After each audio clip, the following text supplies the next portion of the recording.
जबर जो को ख्याल रोके थो जबर जो को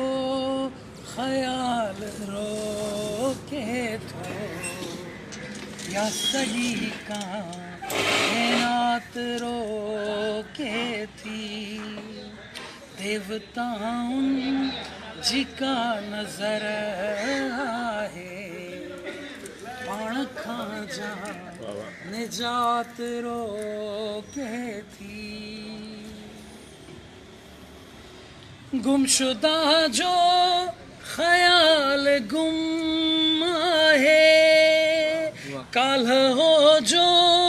सवाल गुम आहे पाण माज़ीअ में जियूं पिया था हेल जो हे हाल गुम आहे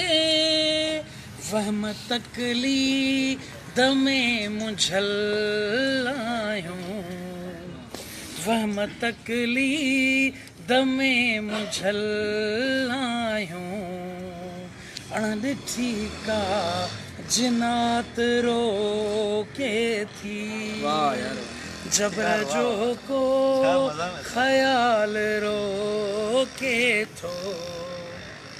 या सॼी काइनात रोके थी पाण खां थियो समाज वेगाणो मेहनतुनि खे खसे वयो नाणो पो नसीबनि जी ख़ल्क थी वेई बादशाह आसमान जो माण्हू हेल ताईं ग़रीब सम्झे थो हेल ताईं ग़रीब सम्झे थो बुख खे पई ज़कात रोके थी जबर जो को ख्याल रोके थो या सॼी काइनात रोके थी बेवसीअ जो इज़हार जारिया रहम जोगी पुकार जारिया आहे एहसास अक़ल ते हावी जन्नतुनि जो खुमार जारिया बाह जो ख़ौफ़ थो बदन साड़े बाह जो ख़ौफ़ थो बदन साड़े ज़हन खे पुल सिरात रोके थी जबर जो को ख्याल रोके थो या सॼी काइनात रोके थी राज रावण आलोक सीता सिलसिले वारी कहाणियां का सियासत जी गुफ्तगू नाहे अणसिधे अक़ल ते पुॼाणियां जे नऊं चंद को खिड़ी पए थो जे नऊं चंद को खिड़ी पए थो त अमावस जी रात रोके थी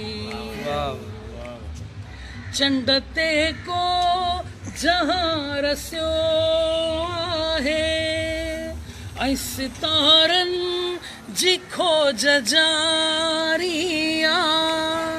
किन जे लाइ अमोत बरमानी किन जे लाइ सवाब ॾियारिया नारिया कहिड़ी ताक़त फ़र्क़ ही सांझे थी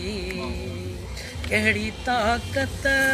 फ़र्क़ ही सांझे थी इश्तिराकनि जी बात रोके थी वाह वाह वाह मोल बाज़ार जी कथा है मोल बाज़ार जी कथा है चंद माण्हुनि जूं मिल्कियतूं आहिनि चंद माण्हू समाज ते काबिज़ हे ज़माननि जूं कैफ़ियतूं आहिनि अॼु बि सलमा नहीं मोहताजी अॼु बि सलमा नहीं मोहताजी सच जी हासिलात रोके थी जबर जो को ख़याल रोके थो या सॼी काइनात रोके थी देवताउनि जी का नज़र आहे पाण खां जा निजात रोके थी